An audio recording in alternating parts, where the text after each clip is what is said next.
Donc nous pouvons facilement dire Abongi Sakae.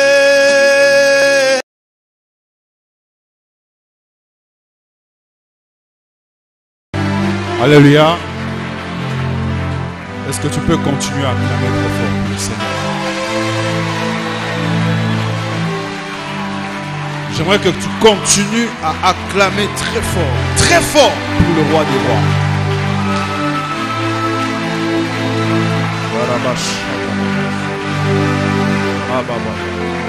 Est-ce que tu peux continuer à acclamer puissamment? Continue d'acclamer. Pendant que tu acclames, j'aimerais que tu sois très concentré, que tu acclames le roi des rois.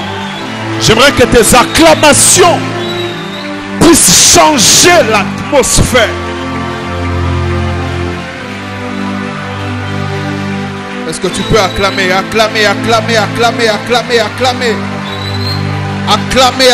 encore plus fort?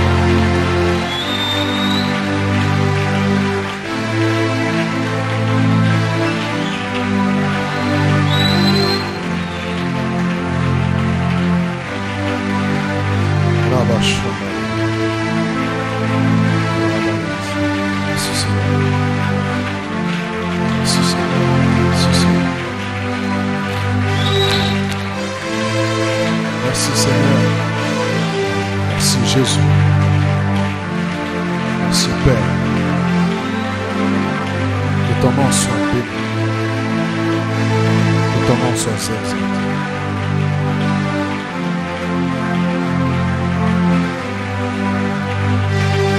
Alléluia. Alléluia. Que Dieu te bénisse. Nous pouvons nous asseoir. J'ai souvent l'habitude de demander de saluer son voisin, mais je ne peux pas te demander de faire ça parce que il y a les mesures barrières qu'on doit respecter. N'est-ce pas? Hein? Alléluia. Mais dis quand même à ton voisin, ne le touche pas. Dis-lui, ce soir, tu ne le dis pas bien. Dis-lui, dis à ton voisin, ce soir, tu vas vivre une métamorphose. Dis-lui très bien, ce soir, tu vas vivre une métamorphose. J'aimerais que tu t'adresses très bien à lui et dis-lui ce soir. S'il est fâché, tu peux chanter. Tu peux parler à quelqu'un d'autre. Dis-lui ce soir, tu vas vivre une métamorphose. Alléluia. Je tiens à remercier le pasteur qui m'a appelé. J'étais très surpris. Et surtout, je ne peux pas l'appeler pasteur, je l'appelle papa. Parce que au-delà d'être pasteur, moi je l'ai connu dans le cadre pas de pasteur, mais de papa. Amen. Alléluia. Alléluia. Moi et lui, nous sommes connus dans le cadre de papa et enfant. Amen. Et pour moi, au-delà d'être pasteur, il est papa. Avant d'être pasteur, il était pour moi un papa. Amen. Et je dis merci à Dieu pour l'opportunité que papa me donne pour parler devant cette chaîne. Alléluia. Hier, il m'a appelé, j'étais très surpris. Et puis ça m'a fait très peur. Je me rappelle seulement qu'il m'a appelé. Il m'a dit, tu sais qui t'appelle au téléphone? J'ai dit, je sais. Il dit, c'est qui t'appelle? J'ai dit, c'est pas papa. Il dit, ok. Demain, tu as un programme? J'ai dit, j'ai un programme, je vois. Oui. C'était juste pour te rappeler. Alléluia. Je bénis Dieu pour cela. Alléluia. Je me rappelle un jour, nous avions des difficultés dans le cours. Il est venu, nous a juste posé les mains. Et je me rappelle, c'était comme une grâce qui était tombée, qui nous a rafraîchis. Quand nous sommes bien à comprendre encore les choses comme ça. Il y a des gens qui ont l'onction de Dieu et qui sont sérieux. Alléluia. Et je bénis Dieu pour cet homme qui est un père, pour son intégrité, pour sa foi.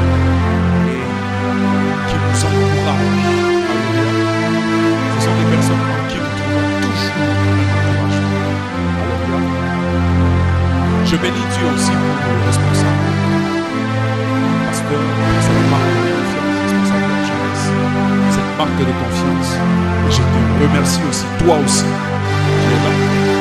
Je remercie le Seigneur. Je ne peux pas manquer de remercier le Seigneur pour la vie. Alléluia. Vous savez, la vie, c'est une très grande chose. Être en vie est une très grande opportunité. Amen. Alléluia.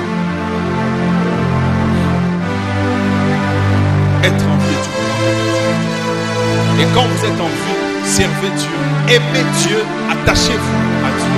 Amen. J'ai perdu ma mère il y a 3 mois. C'était au mois de mai.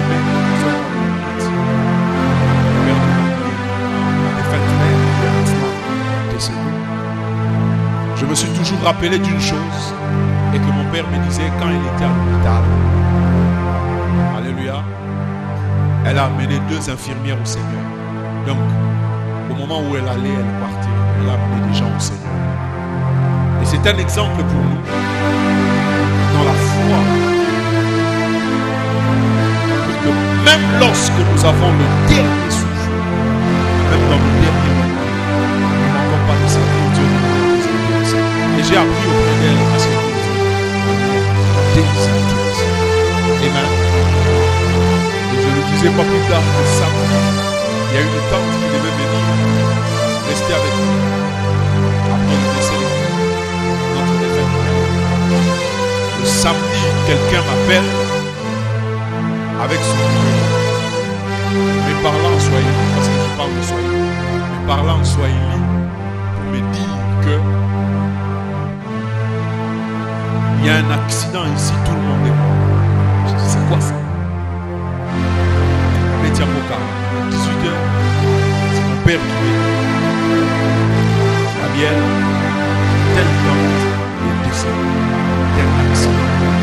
Et j'ai compris, je venais de recevoir à 16h l'appel de quelqu'un qui a reçu m'a appelé par son numéro, par son téléphone. Donc je crois qu'au moment de l'accident, on a pris son corps, on l'a étalé par terre, on doit même envoyer les vidéos. Et son corps était étalé par terre avec 7 personnes. Tous étaient morts. Et elle aussi, son corps gisait dans le sang. Tout son visage était fait.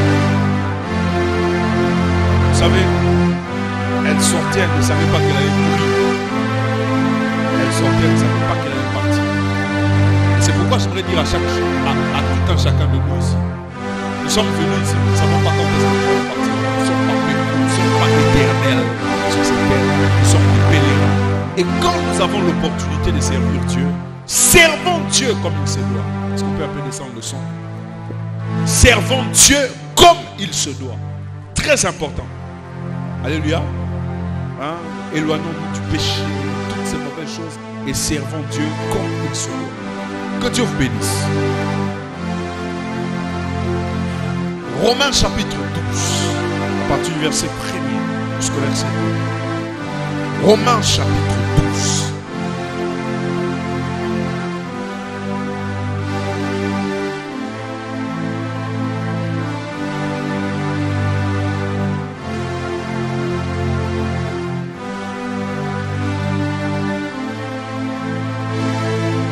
À partir du verset 1er, je vous exhorte donc, frères, par les compassions de Dieu, à offrir vos corps comme un sacrifice vivant, saint. Un sacrifice vivant, deuxièmement saint, et puis agréable à Dieu, qui sera de votre part un culte raisonnable. À offrir vos corps comme un sacrifice vivant, saint, agréable à Dieu, n'est-ce pas? Qui sera de votre part un culte quoi? Ne vous conformez pas au quoi? Au siècle présent. Mais soyez transformés par quoi? Par le renouvellement de... Oh, tu ne parles pas très bien. Soyez transformés par... Il y a des gens qui sont en jeûne, qui sont toujours en confinement ou quoi? Hein? Tu es en confinement? On a déjà déconfiné. Hein? On va reprendre le verset 2. Mais oui, enfin, que quoi? Quelle est quoi? J'aime ce qu'on dit. Afin que vous compreniez quelle est la volonté de Dieu? Non. Afin de savoir quelle est la volonté de Dieu? Non. Afin de discerner quelle est la volonté. Dis avec moi discerner. Dis-le très bien, discerner. Dis-le encore très bien, discerner. Voilà. Afin de discerner quelle est la volonté de Dieu. Maintenant, dans cette volonté de Dieu, il y a quoi? Ce qui est bon, n'est-ce pas? 1, ce qui est bon. 2, 3. D'abord, il y a la volonté de Dieu. Et dans cette volonté de Dieu, il y a quoi? Ce qui est. Ce qui est. Et ce qui est. Oh, dites-le très bien. Ce qui est.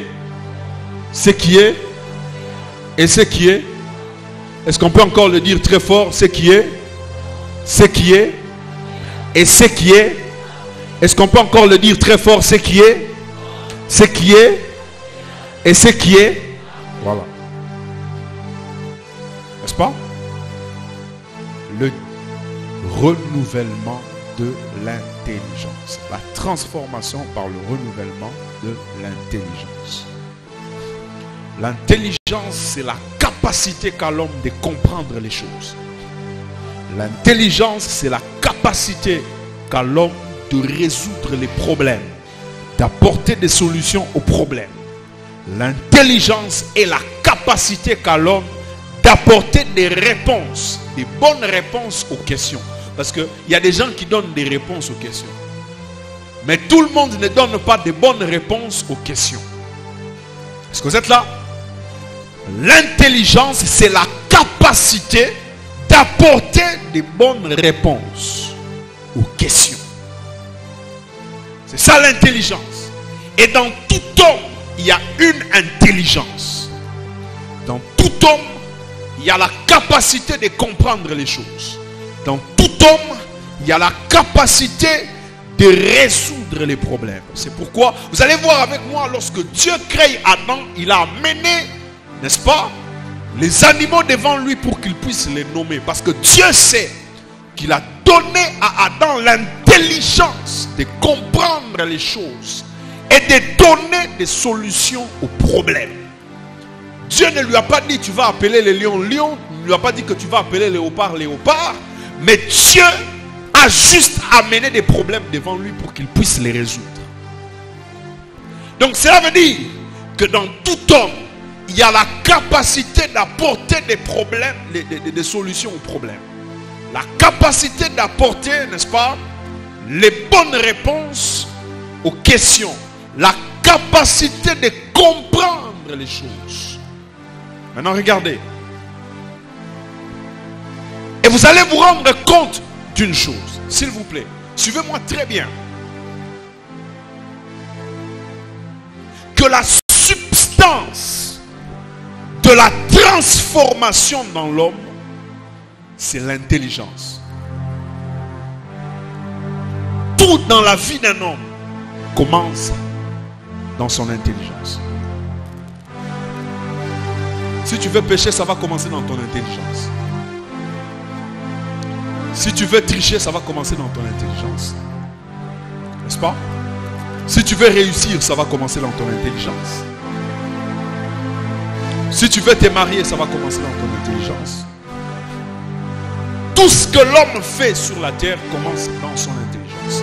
L'intelligence est la substance dans laquelle tout commence dans l'homme. Tout.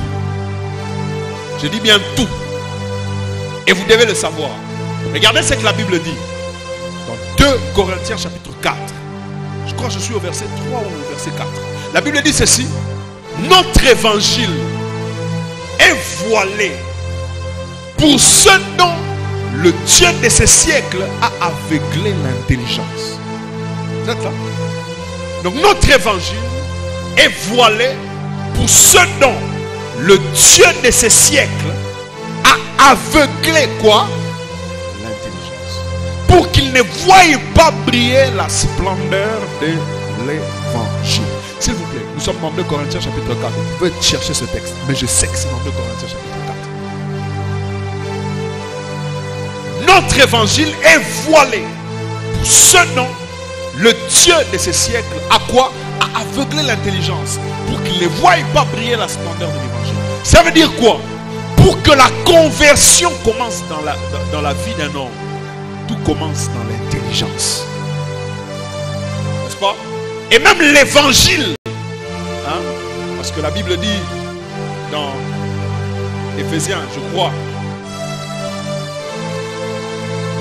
je suis au verset 1er, il dit: en lui vous avez cru à cette parole de l'évangile, à cette parole du salut. En lui vous avez été scellés, n'est-ce pas, par l'Esprit, lequel est un gage, n'est-ce pas, pour la rédemption et pour l'héritage. Alléluia.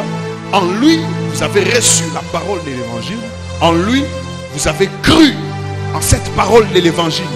Et c'est cette parole de l'évangile qui vous transforme, n'est-ce pas? Et cette parole de l'évangile qui fait en sorte que vous soyez scellés pour le jour de la rédemption. Je vais être un peu très haut, puis je vais descendre. Maintenant regardez, ça veut dire quoi? Pour que cette parole puisse entrer dans ta vie et faire un changement, opérer un changement, elle commence dans ton intelligence. Parce que la Bible dit ceci, que cette parole est voilée pour ceux dont l'intelligence est obscurcie, pour ceux dont l'intelligence est voilée. Cette parole, n'est-ce pas, n'a plus d'influence pour ceux dont l'intelligence est obscurcie. Pourquoi? Parce que le diable sait que s'il touche à l'intelligence d'un homme, il touche à toute sa vie. S'il touche à l'intelligence d'un homme, il touche à sa transformation. S'il touche à l'intelligence d'un homme, n'est-ce pas, il touche à son processus de progression. Alléluia. Alléluia. C'est pourquoi l'apôtre Paul, dans, je crois, Éphésiens chapitre 2, je suis au verset 9, il dit ceci, il dit que votre amour grandisse en toute connaissance et en toute intelligence de Dieu. Donc même pour que nous puissions subir un processus de croissance dans la vie chrétienne, n'est-ce pas? Je ne sais pas si c'est Philippiens 1.9 ou 2.9, mais ça doit être entre les deux. Il dit ceci, que votre amour grandisse, n'est-ce pas, en toute intelligence et en toute connaissance de Dieu. N'est-ce pas? C'est Philippiens. C'est Philippiens 2.9. Pardon? 1.9. Mais c'est 1.9. Philippiens 1.9. Voilà. C'est Philippiens 1.9. Il dit que votre amour grandisse en quoi? En toute intelligence et en toute connaissance de quoi? De Dieu. Nous sommes là? C'est ça? C'est ça? En toute intelligence et en toute connaissance de Dieu. Donc cela veut dire que le processus de croissance, même dans la vie d'un homme, est fonction de son intelligence. Ça veut dire qu'il y a des gens, vous pouvez rencontrer un monsieur, il a 40 ans, mais il réfléchit comme un enfant de 10 ans. Pourquoi? Parce que dans son intelligence, il a 10 ans. En fait, il faut que son intelligence soit affectée pour qu'il grandisse. N'est-ce pas? Il faut que sa vie, son intelligence soit affectée pour qu'il puisse grandir. N'est-ce pas? Dans sa vie et qu'il puisse devenir responsable. Et je vais vous dire une chose, même les pays développés comprennent que tout part de l'intelligence. Si un pays doit se développer, n'est-ce pas, il faut qu'il y ait beaucoup plus de gens intelligents dans le pays, des gens qui ont la connaissance pour que ce pays se développe. Alléluia. Parce que l'homme blanc a compris que, alléluia, suivez-moi très bien, l'homme blanc a compris que la substance du développement, ce n'est pas les matières premières, mais c'est la matière qui est dans la tête, qui est l'intelligence. Alléluia. Maintenant, regardez ce qui se passe. Maintenant, qu'est-ce que la Bible demande de cette intelligence? Cette intelligence nous transforme lorsqu'elle est renouvelée. Renouveler, cela veut dire qu'elle se met à jour. Vous savez, lorsque vous entrez sur l'ordinateur, vous voulez mettre un antivirus à jour, n'est-ce pas? Hein? Vous savez ce qui se passe? Il y a des téléchargements. Ceux qui ont fait l'informatique, ça veut dire que l'antivirus télécharge de nouvelles capacités par rapport au nouveau virus qu'il y a sur le marché. Elle télécharge de nouvelles capacités, n'est-ce pas? Et un enfant de Dieu doit avoir une intelligence renouvelée. Ça veut dire quoi? Un un enfant de Dieu doit télécharger en Dieu de nouvelles capacités par rapport à des nouveaux défis qu'il y a. Non, quelqu'un ne comprend pas ça. Écoutez-moi. Donc un enfant de Dieu aussi doit aussi avoir la capacité de télécharger en Dieu de nouvelles capacités. Oh, tu ne dis pas. Dis à ton voisin, télécharge en Dieu de nouvelles capacités. Il y a des gens qui ont une onction qui est dépassée. Il y a des gens qui ont une immunité qui est dépassée. Le diable renouvelle de nouvelles choses, de nouveaux armes. Toi aussi, tu dois te renouveler en Dieu. Non, tu ne dis pas. Dis à ton voisin, toi aussi, tu dois te renouveler. Dis à ton voisin, toi aussi, tu dois te renouveler. Dis-lui, toi aussi, tu dois te renouveler. Et comment on se renouvelle en Dieu? La première des choses, on se renouvelle en Dieu par la prière. Écoutez-moi, vous ne pouvez jamais vous renouveler en Dieu si vous n'avez pas une forte vie de prière. Et chaque fois que vous priez, sachez que vous vous renouvelez. Chaque fois que vous priez, sachez que votre homme intérieur se renouvelle.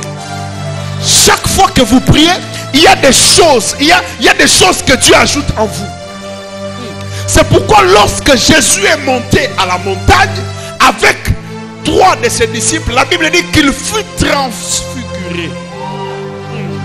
Vous savez, lorsqu'il a été transfiguré, même ses vêtements ont été transfigurés. Il a reçu de Dieu de nouvelles capacités et une nouvelle immunité. Oh non, tu ne dis pas amen. Tu ne dis pas amen. Tu ne dis pas amen. Je suis en train de parler à une jeunesse qui va se lancer dans une vie de prière. Je suis en train de parler à des hommes et à des femmes de prière. Écoute-moi. Ne suis pas ceux qui ne prient pas. Si quelqu'un ne prie pas, laisse-le. Toi, cherche Dieu. Toi, continue de prier. Toi, entre en prière. Toi, entre dans une dimension d'intimité avec Dieu. Je dis à quelqu'un que tu vas télécharger de nouvelles choses. Écoute-moi. Ce soir, tu ne sortiras pas tel que tu es venu. Il y a de nouvelles choses que Dieu va télécharger, qu'il va te donner. Écoutez le psaume 92. Psaume 92, c'est ça. N'est-ce pas? Le psaume 92 commence comme ceci. Cantique pour les jours du sabbat. C'est ça. Cantique pour les jours. Oh. Psaume 92, c'est ça, non? Cantique pour les jours. Oh, c'est ça, non? Le jour du sabbat, c'était quel jour? C'était le jour où... c'était le dernier jour de la semaine. Mais c'était le jour où l'homme laissait tout pour aller rencontrer Dieu. C'était en fait un jour de prière. C'était un jour où l'homme rencontrait Dieu. C'était un jour où l'homme laissait tout pour rencontrer Dieu. Aujourd'hui, il n'y a pas de jour de sabbat. Aujourd'hui, tous les moments que nous passons dans la présence de Dieu sont des jours du sabbat. Parce que nous laissons tout, nous venons rencontrer Dieu. Non, tu ne comprends pas ça. Quelqu'un ne comprend pas. Mais comme c'était le dernier jour d'une semaine et le commencement d'une autre, ça veut dire que le jour du sabbat, le jour où on rencontrait Dieu, mettait fin à une période, était le début d'une autre période. Donc quand quelqu'un se décide à aller rencontrer Dieu, cela veut dire qu'il est dans une transition entre une période et une nouvelle période qui vient de commencer. Ah non, tu ne dis pas amen, tu ne dis pas amen, tu ne dis pas amen. Je proclame et je déclare dans la vie de quelqu'un ce soir. Ah, il y a une nouvelle chose que tu viens de commencer. Chaque fois que tu décides de prier, cela veut dire que tu décides de commencer une nouvelle chose. Ah, la Bible dit, ne pensez plus aux événements passés. Ne pensez plus à ce qui est ancien. Voici, j'ai fait une nouvelle chose qui est sur le point d'arriver. Ne la connaîtrez-vous pas? Je mettrai... Ah non, non, quelqu'un ne comprend pas. Quelqu'un ne comprend pas. Je déclare dans la vie de quelqu'un, ne pense plus à ce qui est passé. Dieu commence de nouvelles choses dans ta vie. La prière. Dis avec moi la prière. Ah, dis à ton voisin, prie. Écoute-moi, ne te fatigue pas, continue de prier. Aie une vie de prière. Regardez ce que la Bible dit maintenant. Donc tout le psaume là, c'est le cantique du jour du sabbat. Tout le psaume. Maintenant regardez au verset 11. Il dit ceci. Tu me oins d'une huile fraîche. C'est ça. Tu m'arroses d'une huile. C'est ça le verset 11. C'est le verset 11. C'est le verset. Ok. Tu m'arroses de quoi? Tu me donnes la force du buffle. Et quoi? Et tu m'arroses de quoi?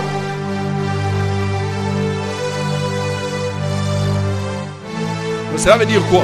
Parce qu'il y a des nouvelles choses qui doivent commencer. Des nouvelles capacités doivent être téléchargées. C'est pourquoi l'huile, elle est fraîche. Parce qu'il faut que l'huile ancienne passe. Pour qu'une huile nouvelle qui vient avec de nouvelles capacités vienne.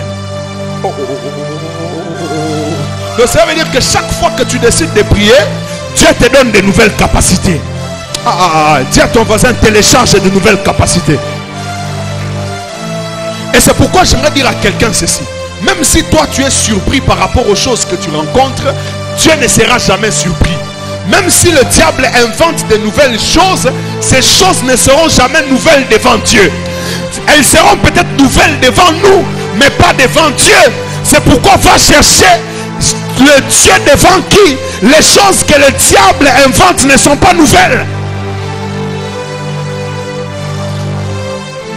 Ton voisin cherche Dieu. Dis à ton voisin cherche Dieu.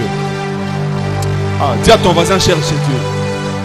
De nouvelles capacités. Dis avec moi de nouvelles capacités. La prière. Quand tu pries, ta vie est transformée. Quand tu pries, il y a des choses qui se transforment dans ta vie. Quand tu pries. Alléluia. Deuxième principe. Le premier principe, c'était la prière. Le deuxième principe, c'est l'esprit. Tiens avec moi l'esprit.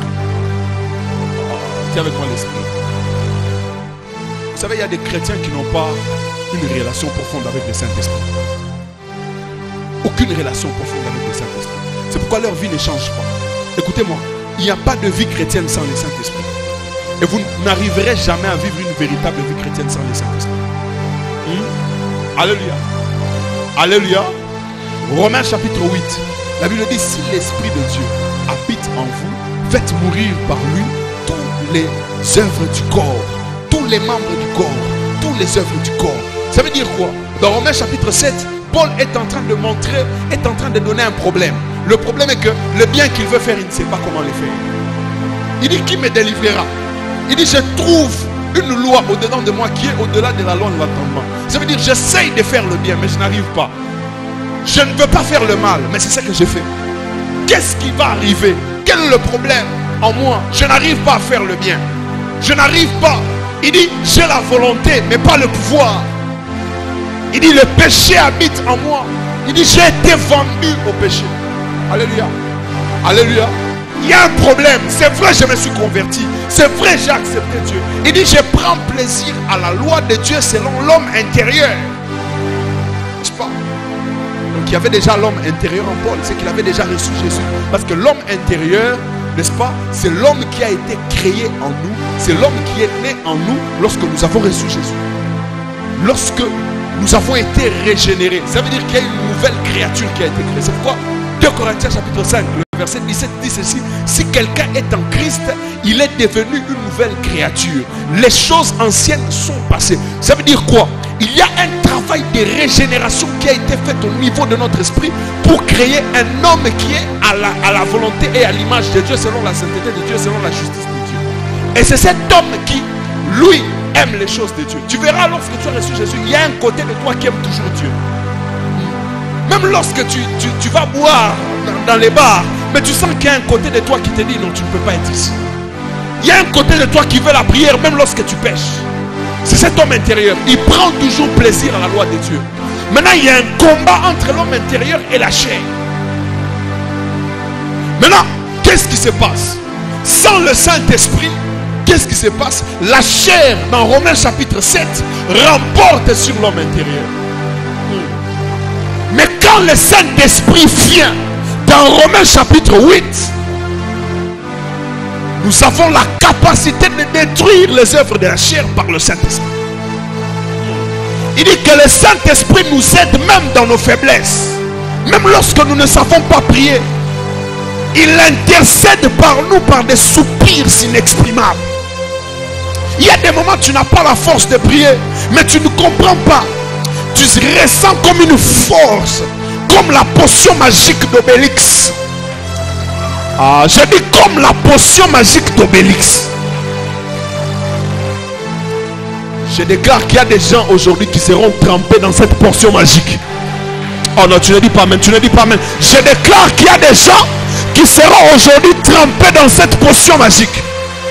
Lorsque tu es en relation avec le Saint-Esprit, lorsque tu es rempli de l'Esprit, lorsque tu es conduit par l'Esprit, tu n'accompliras pas les désirs de la chair. Parce que le Saint-Esprit est là. Regarde ton voisin, le Saint-Esprit. Ah, dis-lui très bien le Saint-Esprit. C'est pourquoi j'aimerais inviter quelqu'un à avoir une communion avec le Saint-Esprit. Parce que c'est lui qui nous transforme. Regardez ce qui se passe dans Ézéchiel chapitre 37. Regardez ce qui va se passer. Ézéchiel se trouve dans la vallée de l'ombre de la mort. Et dans la vallée des ossements desséchés. Pas Ézéchiel, c'est David qui s'est retrouvé dans la vallée de l'ombre de la mort, Psaume 23. Ézéchiel se retrouve dans la vallée des ossements desséchés, dans Ézéchiel 37. Maintenant, regardez ce qui se passe. Dieu dit au prophète, fils de l'homme, est-ce que ces ossements peuvent-ils revivre? Ce qui est bizarre, c'est la réponse d'Ézéchiel. Ézéchiel ne dit pas